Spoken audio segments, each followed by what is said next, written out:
Hi, Ange. How are the injuries looking ahead of this weekend? Um, uh, Wilson, yeah, doesn't look good. Still waiting for it to settle down and get sort of all the information, but he'll definitely be out for sort of the next period. Bissouma trained today, so he should be available for tomorrow. Uh, Timo was okay, recovered okay. Everyone else from the game that didn't train, who played last week, is good. How? What's the nature of Odegaard's injury? It's hamstring. Hamstring. And Richarlison, how is he coming on? He's a fair way off. I think you should stop asking me about him until I give you a bit of an update because we'll be doing it on a weekly basis. He's still not training with the first team, so he's still a bit off. Okay, one win from your opening four Premier League games. To what extent does that increase the importance and the pressure going into this game? Doesn't change. It's the same.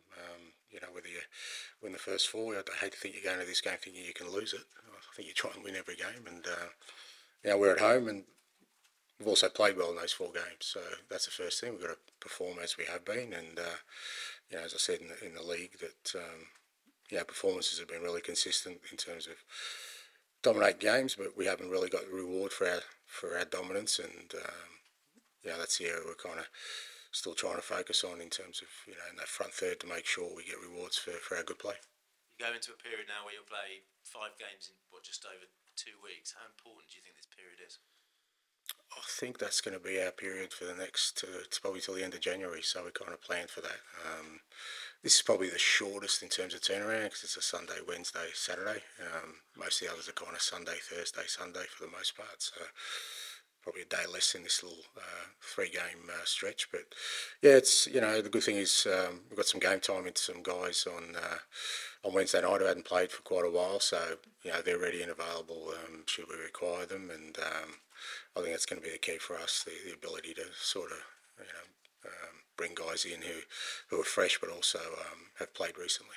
And in terms of the schedule, a lot's been made of the new structure of the European competitions, potentially players striking, not being consulted. Just where do you sit on that and the amount of football players are playing at the moment?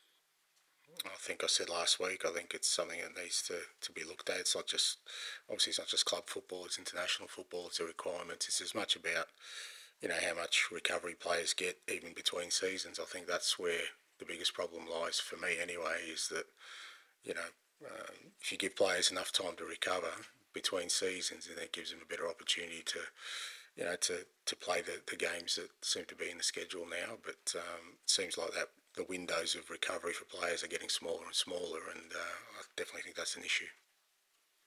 Ange, good afternoon. Good seeing you again. You too. For the Tottenham fans, obviously winning a trophy this season would mean a lot. How important was Wednesday's win?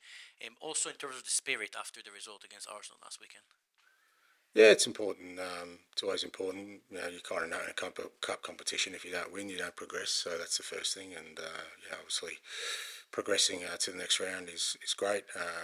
The performance, as I said on the night, we had to work really hard. It was a different kind of performance. We just had to hang in there, and we did. And then, I think showed tremendous spirit at the end there, and some really good sort of input from guys coming on to make sure we won the game and progressed to the next round. And the fact you brought on two subs that scored and eventually won the game, how significant is it that you have this squad depth, especially that this season you're back to Europe and you have more options? Yeah, it will be important for us. As I said, that's why I think Wednesday night, we've got a lot of players who played 90 minutes or 70 minutes who haven't played a lot recently. So, Archie, Lucas, Ben Davies, Rody got another 90, which is important. Even Destiny's 45 and Dom's sort of 60, 70 are really important for us, kind of minutes-wise. Because, like I said, it's great having a squad, but if you're throwing in guys who haven't played for 3-4 weeks, it's very hard for them to contribute, because they don't, they're not sharp as they should be match-wise, but also physically, you're worried. So just getting more guys game time and we'll get plenty of opportunity is going to be important. Every Premier League game is difficult. If you look at Brentford, how unique is what Thomas Frank has been achieving there, and how challenging the task will be this weekend? Yeah, great challenge. Thomas is, he's turned them into, a really sort of difficult and challenging team for everyone in the league. You saw them last week against City. I thought they played really well. Took the game to City, and It's always a challenge, but that's the Premier League. I don't think there's any games you go into thinking they're going to be any easier than any others, and we have to be ready for Brentford tomorrow. And but we are at home, and we just got, like I said, we've got to make sure we continue with our strong performances in the league, but turn those performances into results. Hi Ange, hope you're well. There was a lot of excitement around Tottenham last season among the fan base. Obviously, because of results, maybe some of that excitement has subsided so far this season. So, how important is it to get a result tomorrow and maybe bring the feel-good factor back around the club again? Yeah, look, as I said before, I just think if you start thinking in those terms, then like I said, you miss the priorities of what you need to do to stay competitive in this league, and that is every week is a challenge. So, even if we had got 4 wins so far, which we could have with our performances and the feel-good factor is around, dropping a game tomorrow wouldn't make us feel any better. So the challenge is always the same. I think that's the beauty of the competition we're in. Every week you've got to be up for it, and we're going to make sure we're doing that tomorrow. And you mentioned about performances this season. The fans loved what they saw last season in terms of the style of football. Obviously, so far this season, because of results, maybe not quite managed to hit those sort of levels and that style of play that we saw last season. So have you managed to put your finger on why we've managed not to maybe not quite hit the level that you saw last season? Well, I guess it depends on what you mean by level. I certainly think our first 4 games we've been as dominant as we were last year. For any series of games, all 4 games, I think we've outpossessed the opposition. We've created double the chances of the opposition. We've played the game mostly in the opposition half, but because you don't win, people kind of always look at the outcomes, which is understandable. But for me, I think we need to maintain our focus on what's important to us and the principles of our play. And as I said, if we just show a bit more sort of conviction in that front third, I'm sure we'll get the rewards for it soon. You mentioned Dominic Solanke earlier. Obviously, a lot of pundits have been talking about him and the price tag that came with him coming to the club. What have you made of the way he settled into the club, and what more is there to come from him? He settled in really well, and there's plenty more to come from him because he got injured. So he's only sort of played 2 and a bit games for us, and he just needs to sort of get some games under his belt. But we've already seen in the games he has played, he's going to be a real sort of asset for us, and I've got no doubt that he'll be a huge contributor. That's great. Best of luck. Thank you. Thank you. Hi, Ange. There was some boos from the stand, and you've already talked about it, the substitution in Coventry. But I just wanted to talk about if that negative sort of fan sentiment, that there's some division in the fan base, if that seeps into the environment you have and the player environment. Well, it doesn't seep into my environment. I've always said fans are more than sort of free to feel what they feel. I'm not going to dictate the mood of what they do, but it doesn't impact me or what we're trying to achieve. I think you can get carried away in both ways. As I said, we've just got to stay sort of clear-eyed and focused on what we're trying to achieve here and the kind of football team we want to be. And if that's swimming against the tide, sometimes that's all right. Nothing wrong with that. Makes you stronger. You said you don't really use social media last week, and but I'm sure a lot of your players do. Do you have to talk to them a little bit about the sort of maybe environment and not letting that get to them and sort of sticking to the plan that you guys have? Not specifically. I'd like to think players are well aware of the pitfalls of falling into that world. But everyone's got their own choices around that. I think if you start seeking validation from anonymous people, then I think you're going down a rabbit hole that's probably going to end up in tears rather than anything else. Obviously, you're making big changes at the club with personnel and style of play and all this kind of stuff, and there's a lot of historic, changes you're making. Do you sort of feel like maybe that's part of the tension, that there's a lot of changes going on, people aren't getting used to it, and it's not all supposed to be going up and upward? Yeah, I think that's a big part of it. I think whenever there's change, real change, significant change, I think it does. It unsettles people because people, I guess, it's just human nature. You kind of want comfort and security. But again, I came in here to try and do something that hasn't been done for quite a while. And my view is, when I've done that wherever I've gone, is that you can't just think that me walking in is the answer. You've got to change things. And when that happens, it's unsettling for people, both internally, externally. But I think it's a necessary part of trying to achieve what we need to. Everyone talks about the first 10 games that you had, which were excellent, but it was that sort of maybe a false dawn a little bit at the time, and maybe it's going to take longer for that sort of run to be consistent across a longer period. No, I don't think it was a false dawn. I think we deserved it. Whether we played well in the first 10 games, we had, I mean, I guess I could sit down and go historically as to why after that 10 games, when we lost probably 3 of our back 4 for 2 months after that, and matters for pretty much the rest of the year. So but if people want to sort of just look at it in isolation of just results, yes, 10 games we did well, then afterwards we didn't do well. But I think there was legitimate reasons for that. Just a quick one on his Basuma. Is he in a position, if you need him to start, or are you going to be cautious with him? Or? No, like I said, he trained today. He trained fully. It is his first session, so we'll just have to see how he pulls up. But again, if he's available, he's available. And kind of on the aspect of change and changing the club, you're probably aware you're the first manager that's lasted a full season in the last half a decade at this club. Yeah, they had a cake for me the other day. That's nice. I mean, on that kind of topic, how difficult is it to kind of put in real long-term change at a club that obviously needs another change, or a more long-term change of direction, when it's had so many changes and different routes over the years?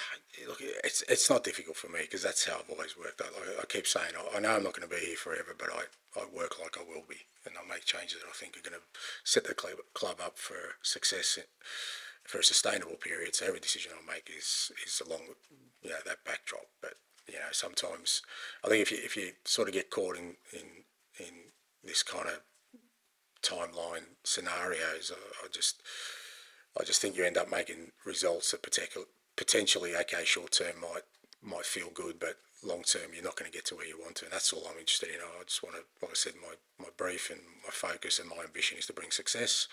Every decision I make is against the backdrop of that. If you'll permit me one kind of non-football question, I just wanted to ask it. It's only because Liz talking about social media made me think about it. When you were talking about Brennan, you mentioned, I think you said, I can switch off and my one follower doesn't notice or get upset by it. Do you actually have like an account that you occasionally dip into that world in?